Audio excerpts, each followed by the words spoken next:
강제징용 또는 살기 위해 일본으로 건너가야 했던 우리 민족들. 과거에는 식민지 국가로 일제 탄압을 견뎌내야 했다면 현재는 무엇 때문에 무분별한 차별을 견뎌내야 하는가?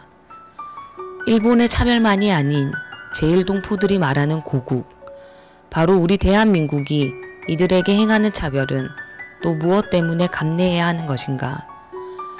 일본에서도 조국에서도 보호받지 못하는 제1동포들의 이야기, 아니 이 이야기는 다름 아닌 바로 우리들의 이야기다.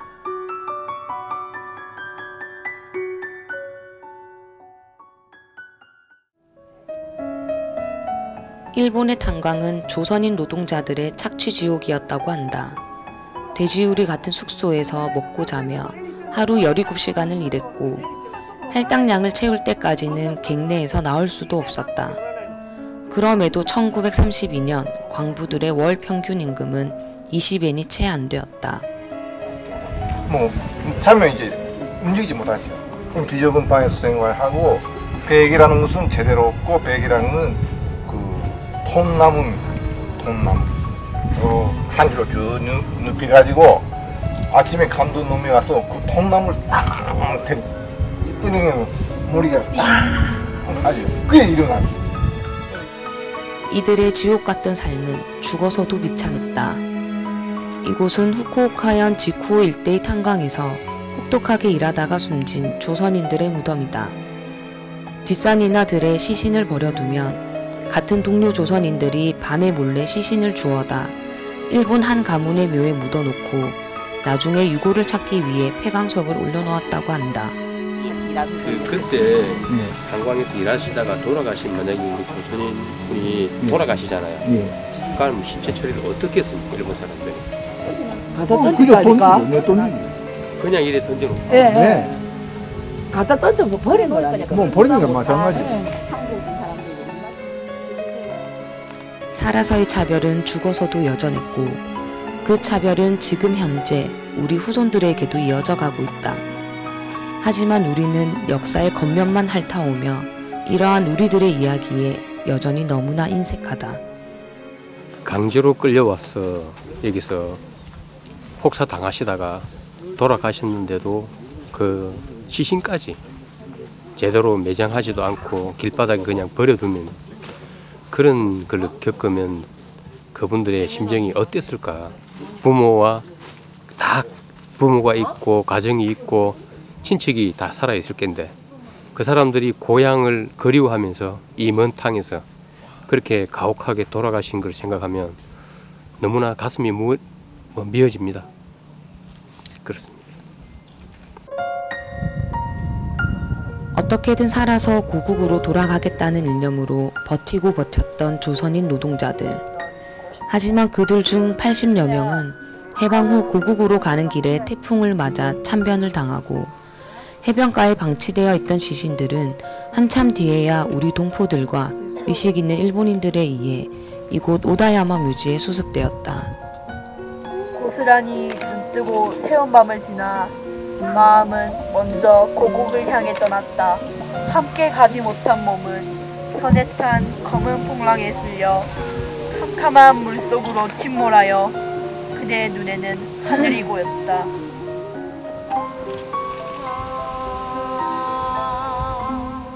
그토록 일본을 떠나고 싶어 했던 그들은 결국 현해탄도 넘지 못한 채 원혼이 되어 다시 일본 땅으로 되돌아오고 말았다.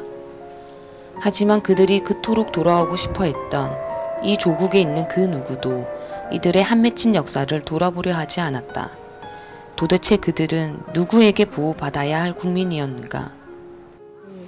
저는 일본을 참 가깝고도 먼 나라라고 그렇게 인식을 해서 막연히 참 싫다, 주는 거 없이 싫고 밉다라고 생각했는데 그랬기 때문에 그 속에 있는 우리 동포들까지 제 가슴속에 좀 열지 못했던 그런 부분이었던 것 같아요. 근데 그렇게 생각한 것이 참 잘못됐다는 생각을 가지고 저도 애가 둘인데 애들에게 특히 잘못된 이런 것들을 심어주고 한 번쯤 지나가는 얘기가 아니고 한 번쯤 왔다 가는 추억이 아니라 살아있는 역사라는 걸 되새겨야 되겠다는 생각이 참 많이 듭니다.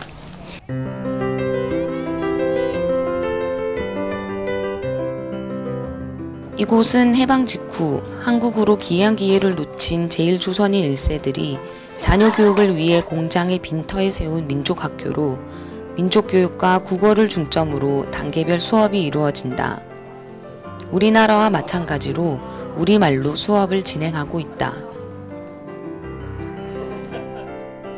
특히 수학 같은 거 보니까 아까 막 삼각형 그런 거 하고 있던데 저희 지금 삼각형 막 배우고 있는 중이거든요.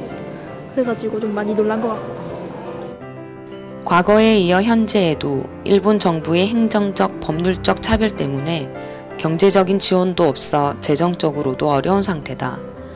하지만 민족교육의 중요성을 잃지 않는 우리 제1동포들은 비싼 학비에도 불구하고 자녀들을 조선학교로 보내고 있다.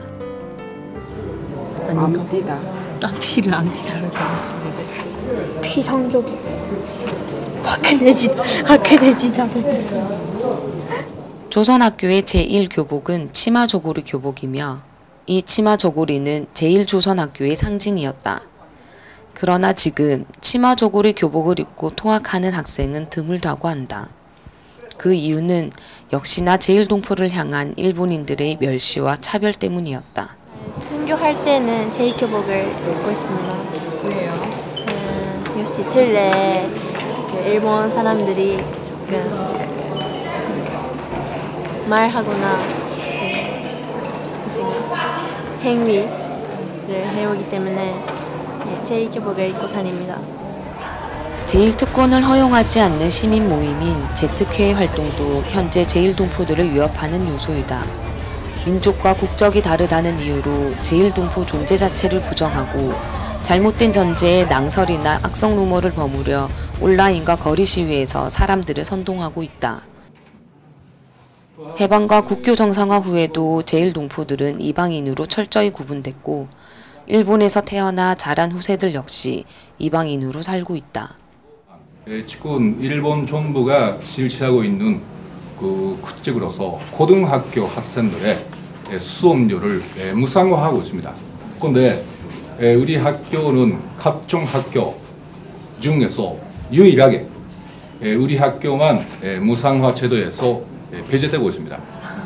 이번에 고급 학교 학생이 87명 우리 학교에 다니는데 그 중에 49명 학생들이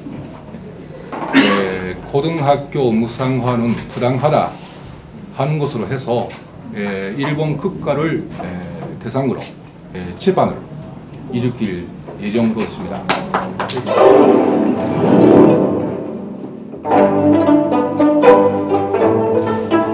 온갖 새들 고운 새기를 잃은 지종개꼴 어디서 날아왔나. 시대가 변하고 세기가 바뀌었지만 구분은 여전히 유효하다. 조선학교는 일본 정부의 차별 조치를 시정할 것을 요구하고 있지만 일본 정부는 조선학교가 정규학교가 아니라는 이유를 들어 거부하고 있다. 재정난과 학생 수 감소로 동포사회의 구심점 역할을 하던 학교가 사라져가는 것을 보며 한편으로는 민족 교육의 단절을, 다른 한편으로는 민족 정체성의 상실을 걱정하고 있다. 국어 무상화가 적용되고 있는데 역시 이것은 민족적 차별이 역시 일본 당국에서 좋지 않아 있다는 것을 보여주고 있다고 생각합니다. 역시 학생들은 평등하게 그 교육을 받아야 할 그 권리가 있습니다만 그것을 응당하게 적용해주지 않는 일본 정부라 할까 지금 그 정세에 대해서는 답답하게 느낍니다. 다른 브라질 학교 미승급 학교는 되고 있는데 우리 학교만 되지 않고 있는 것은 차별이라고 생각하고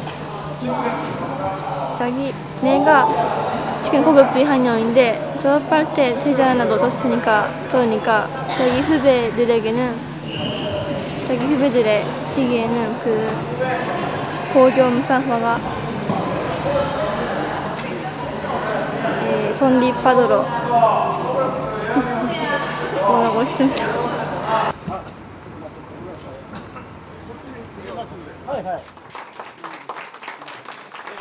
제1동포들의 현재 문제를 해결할 수 있는 유일한 방법은 우리 스스로가 우리 동포들을 보호해야 한다고 생각한다. 그러나 지금 과거부터 이어져 온 일본 정부의 차별도 아닌 망언으로 얼룩진 재특회의 차별도 아닌 바로 우리 조국이 이들을 차별하고 버렸다. 애들을 우리 학교에 보내면 이제 그런 사람들은 한국에 오가지 말아라 이렇게. 한국의 본국에서의 차별. 그리고 일본 정부의 또 차별. 민족을 침해한 건 말이 아니라 정말 힘든 하나의 투쟁이지. 동동네 남구 분단된 조국에 대해 애통해하고 평생을 조국을 생각하며 통일을 기다리는 그들. 우리는 그들이 조국으로 돌아올 수조차 없게 만들었다. 남한으로 오기 위해서는 국적을 변경해야만 하고 북한은 국제관계에 따라 삶의 위협을 받기도 한다.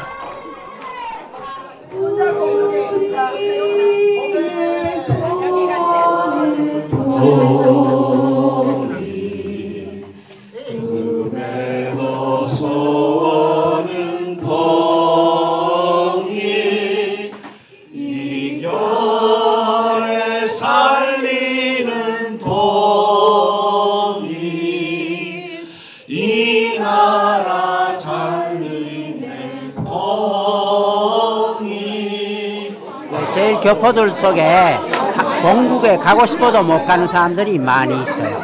한국 국적은 물론 조선 국적 교포들도 모두 같은 빗줄이니까 북에도 남에도 일본에도 서로 오가고 해야 하지 않겠냐 그렇게 생각합니다. 그러한 세월이 하루빨리 오기 바라고 있습니다.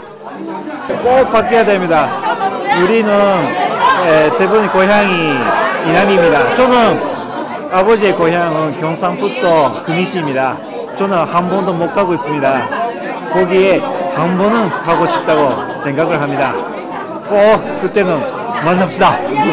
어느 정권이든지 관계없이 정말 동포를 포용하고 동포를 끝까지 지키고 안아주는 그런 정부가 되었으면 좋겠다. 그것이 대한민국의 기반이 아닐까 그런 생각을 합니다. 조국을 생각하며 민족성을 지켜온 부모들이 있기에 학교가 있기에 용기를 가지고 자신들의 민족성을 이어나간다는 우리의 후손들.